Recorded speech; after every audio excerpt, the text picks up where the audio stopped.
Serial அடுத்தடுத்த திருப்பங்களை பார்க்கும் முன் இந்த கதையில் மலரும் மதியும் மீண்டும் ஒன்று சேர வேண்டும் என்று நினைக்கிறவர்கள் மனதில் இருக்கும் எதிர்பார்ப்பை நினைத்துக்கொண்டே கதைக்குள் செல்லலாம். மதி அந்த வீட்டில் அமைதியாக இருந்தாலும் உள்ளுக்குள் பெரிய போராட்டத்தில்தான் இருந்தாள். மலர் தன்னிடம் பேசாமல் இருப்பது அவளுக்கு மிகவும் வேதனையாக இருந்தது. அந்த நாளில் கோபத்தில் சொன்ன வார்த்தைகள் மீண்டும் மீண்டும் அவளது மனதில் ஒலித்துக் கொண்டே இருந்தன. நான் அப்படி பேசக்கூடாது. மலர் அக்காவை புரிந்து கொள்ளாமல் காயப்படுத்திட்டேன் என்று நினைத்து அவள் கண்களில் கண்ணீர் பெருகியது. அந்த வீட்டில் அனைவருக்கும் நல்லது நினைப்பவர் மலர்தான் என்பதை இப்போது மதி தெளிவாக உணர்ந்திருந்தாள். அதனால்தான் உடனே போனை எடுத்து மலருக்கு அழைத்தாள். ஆனால் ஒவ்வொரு முறையும் அழைப்பு சென்றாலும் மறுபக்கமிருந்து பதில் வரவில்லை. மலர் போனை பார்த்துவிட்டு எடுத்துக்கொள்ளாமல் வைப்பது மதியின் மனதை இன்னும் அதிகமாக உடைத்தது. அக்கா, இன்னும் என்னை மன்னிக்கலையா என்ற கேள்வி அவளை வாட்டிக்கொண்டே இருந்தது. மலர் இருக்கும் இடத்திலும் அமைதி இல்லை. போனில் மதியின் பெயர் ஒளிர்ந்ததும் அவள் ஒரு நொடி தயங்கினாள். பேச வேண்டும் என்ற ஆசை இருந்தாலும் சூழ்நிலை அவளை தடுத்து நிறுத்தியது. வீட்டில் உள்ளவர்களின் கண்கள், பேசினால் ஏற்படும் புதிய பிரச்சனைகள், ஏற்கனவே நடந்த சம்பவங்கள், இவையெல்லாம் அவளை அமைதியாக இருக்க வைத்தன. ஆனால் மதியின் வேதனை அவளுக்கு தெரியாததல்ல. அதே சமயம் மதி அவளை தவறாக நினைக்கக் கூடாது என்ற கவலையும் இருந்தது. இருந்தாலும் உடனே பேசாமல் இருக்க முடிவு செய்தாள். இதை அறியாத மதி மலர் தன்னிடம் கோபமாக இருக்கிறாள் என்று நினைத்து மேலும் வருந்தினாள். ஒரு நெருக்கமான உறவு தவறான புரிதலால் எப்படி தூரமாகிறது என்பதை அந்த தருணம் காட்டியது. அந்த நேரத்தில் ரேவதி மதியிடம் வந்து மெதுவாக பேச ஆரம்பித்தாள். இந்த வீடு உன்னுடைய வீடு மாதிரிதான், நீ எதற்கும் தயங்க வேண்டாம் என்று அவள் சொன்னபோது மதி மனதில் இருந்த சோகத்தை மறைக்க முடியவில்லை. உடனே அவள் மலரை பற்றிய கவலையை பகிர்ந்து கொண்டாள். நான் கோபத்துல பேசிட்டேன். இப்போ நினைக்கும்போது ரொம்ப வருத்தமா இருக்கு. அந்த அக்கா எவ்வளோ கஷ்டப்பட்டு வாழ்றாங்கன்றது தெரிஞ்சும் நான் அப்படி நடந்துகிட்டேன் என்று அவள் கண் கலங்கினாள். ரேவதி அவளை ஆறுதல் கூறினாள். மலர் அண்ணி அப்படி மனசுல வச்சுக்க மாட்டாங்க. ஏதாவது காரணத்துக்காக பேசாம இருக்கலாம். நீங்க கவலைப்படாதீங்க என்று சொல்லி மதியின் மனதை சமாதானப்படுத்த முயன்றாள். ஆனால் மதியின் உள்ளம் இன்னும் அமைதியாகவில்லை. ஒரு தவறு செய்துவிட்டோம் என்ற உணர்வு மனிதனை எப்படி துன்பப்படுத்துமோ அதுபோல அவள் துடித்துக் கொண்டே இருந்தாள். அதன் பிறகு நேரம் நகர்ந்தாலும் மதிக்கு அமைதி கிடைக்கவில்லை. அறைக்குள் உட்கார்ந்து இருக்க முடியாமல் அங்கும் இங்கும் நடந்து கொண்டிருந்தாள். மனதில் பல எண்ணங்கள் ஓடியன. அப்பொழுது அறையின் ஒரு மூலையில் பழைய பொருட்களுக்கிடையில் கிடந்த ஒரு டைரி அவளது கவனத்தை ஈர்த்தது. சாதாரணமாக அதை எடுத்துப் பார்த்தாள்.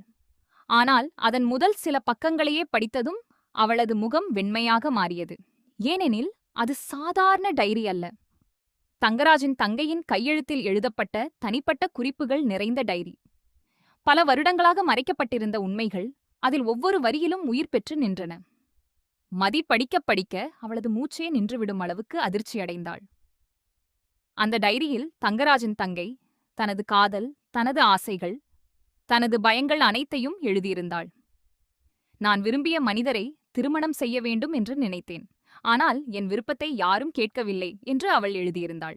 குடும்பத்தின் மரியாதை, சமூகத்தின் பார்வை, அந்தஸ்து என்ற பெயரில் அவளது வாழ்க்கை எப்படி கட்டுப்படுத்தப்பட்டது என்பதையும் தெளிவாக பதிவு செய்திருந்தாள். குறிப்பாக தங்கராஜ் தான் அவளது முடிவுகளை மறுத்து அவள் விரும்பாத திருமணத்தை கட்டாயப்படுத்த முயன்றதாக எழுதியிருந்த வரிகள் மதியை உலுக்கியது. இதுவரை அனைவரும் நம்பிய கதைக்கும் இந்த டைரியில் இருந்த உண்மைக்கும் பெரிய வித்தியாசம் இருந்தது. டைரியின் அடுத்த பக்கங்கள் இன்னும் அதிர்ச்சியூட்டின. நான் சம்மதிக்கவில்லை என்றால் என்னை உயிரோடு விடமாட்டேன் என்று மிரட்டினார் என்ற வரிகளை பார்த்தபோது மதி நடுங்கினாள். தங்கராஜின் தங்கை தனது வாழ்க்கையை காப்பாற்றிக் கொள்ள முயன்ற விதம், அவள் சந்தித்த மனவேதனை, தனிமை, இவை அனைத்தும் அந்த எழுத்துக்களில் தெளிவாக இருந்தன.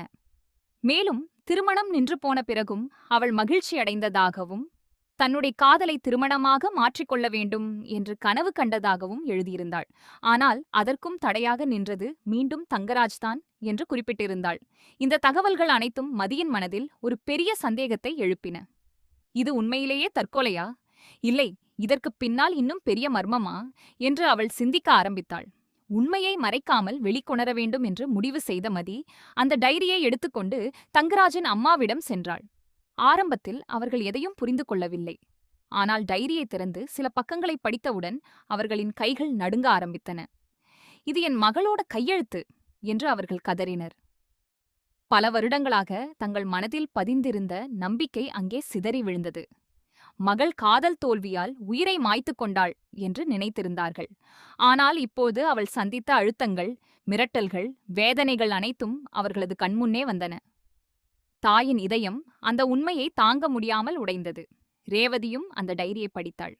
ஒவ்வொரு வரியையும் படிக்கும்பொழுது அவளது முகத்தில் அதிர்ச்சி அதிகரித்தது.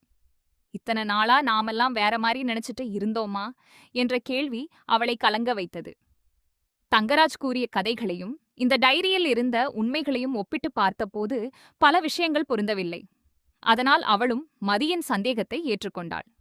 வீட்டில் இருந்த அனைவரும் பதற்றத்தில் மூழ்கினர். பல வருடங்களாக புதைந்திருந்த ஒரு ரகசியம் வெளியில் வரப்போகிறது என்பதை அவர்கள் உணர்ந்தார்கள். அந்த சமயத்தில் தங்கராஜ் வீட்டிற்கு வந்தார். வீட்டின் சூழ்நிலை மாறியிருப்பதை பார்த்தவுடன் ஏதோ தவறு நடந்துவிட்டது என்பதை உணர்ந்தார். அவரின் அம்மா டைரியை கையில் கொடுத்து, "இதெல்லாம் என்ன?" என்று கேட்டதும் அவர் முகம் மாறியது. ஆனால் உடனே தன்னை சமாளித்து, "இதுல ஒன்றுமில்லை" என்று சொல்ல முயன்றார். ஆனால் தாயின் கண்களில் இருந்த கோபமும் வேதனையும் அவரை பதற வைத்தது. "நீ என் மகளுக்கு என்ன செய்த?" என்று கேட்டு அவர் மீது சினந்தார்கள். அந்த வீட்டில் பல வருடங்களாக சொல்லப்படாத கேள்விகள் அந்த நாளில் வெடித்தெழுந்தன. தங்கராஜ் தொடர்ந்து தன்னை நிரபராதி என்று கூறினார். "நான் என் தங்கச்சியை கொல்லுவேனா?" என்று கேட்டு தப்பிக்க முயன்றார். ஆனால் டைரியில் இருந்த தகவல்கள் அவரை சிக்க வைத்தன.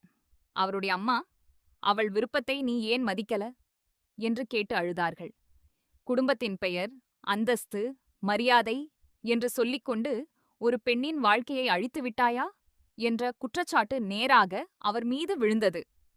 அந்த தருணத்தில் தங்கராஜின் முகத்திலிருந்த பதட்டம் வீட்டிலிருந்த அனைவருக்கும் பல உண்மைகளை உணர்த்தியது. இதற்கிடையில் சுரேஷும் அங்கு வந்தார். நடந்து கொண்டிருந்த விவாதத்தை பார்த்து அவர் அதிர்ச்சியடைந்தார். பல வருடங்களாக தன்னுடைய அண்ணன் மற்றும் அண்ணியை குற்றவாளிகளாக நினைத்து வந்த நினைவுகள் அவரை துன்பப்படுத்தின. "இத்தனை நாளா நாங்க நம்பியது பொய்யா?" என்ற கேள்வி அவரை வாட்டியது. தங்கராஜ் கூறிய கதைகளை நம்பி பலரை தவறாக மதிப்பிட்டதற்காக அவர் வருந்தினார். உண்மை மெதுவாக வெளிவர ஆரம்பித்த போது அவரது மனசாட்சி அவரை அமைதியாக இருக்க விடவில்லை. அதற்குப் பிறகு ரேவதி தன்னுடைய கோபத்தை வெளிப்படுத்தினாள். "எங்க குடும்பத்துக்கு நீங்க செய்தது மன்னிக்க முடியாதது" என்று அவள் கூறினாள். ஒரு தவறான கதையை சொல்லி பல வருடங்களாக மற்றவர்களை குற்ற உணர்ச்சியில் வாழ வைத்ததை அவள் கண்டித்தாள். உண்மையை மறைப்பது மட்டுமல்லாமல் அதை பயன்படுத்தி மற்றவர்களை மனதளவில் துன்புறுத்தியதற்கும் தங்கராஜை கடுமையாக விமர்சித்தாள். அவளது வார்த்தைகள் ஒவ்வொன்றும் அந்த வீட்டில் இருந்தவர்களின் மனதில் தாக்கத்தை ஏற்படுத்தின. தன்னை காப்பாற்றிக் கொள்ள கடைசி முயற்சியாக தங்கராஜ் அனைத்தையும் மதி மீது சுமத்த முயன்றார். "இந்த டைரியை அவளே எழுதியிருக்கலாம்" என்று கூறினார். ஆனால் அந்த குற்றச்சாட்டு யாரையும் நம்ப வைக்கவில்லை. ஏனெனில் அவருடைய அம்மாவே அது தங்களது மகளின் கையெழுத்து என்று உறுதிப்படுத்தியிருந்தார்கள். உண்மை வெளிவந்து விட்டதை உணர்ந்த தங்கராஜ் மேலும் பதற்றமடைந்தார். அவர் சொன்ன ஒவ்வொரு காரணமும் பலவீனமாகவே தோன்றியது. அந்த வீட்டில் இருந்தவர்களின் நம்பிக்கை முழுவதுமாக அவர் மீது இருந்து விலகியது. மதி அந்த நேரத்தில் மிகவும் தைரியமாக நின்றாள். இதுவரை அவள் பல அவமானங்களையும் அநீதிகளையும் சந்தித்திருந்தாலும் உண்மைக்காக போராட வேண்டும் என்ற முடிவை எடுத்திருந்தாள். "நான் இனிமேல் அமைதியா இருக்க மாட்டேன்" என்று அவள் உறுதியாக கூறினாள். தன்னை மிரட்டி தனது வாழ்க்கையை கட்டுப்படுத்த முயன்றவர்களுக்கு எதிராக நிற்கும் தைரியம் அவளுக்குள் உருவாகியிருந்தது. அவளது குரலில் இருந்த உறுதி அனைவரையும் ஆச்சரியப்படுத்தியது.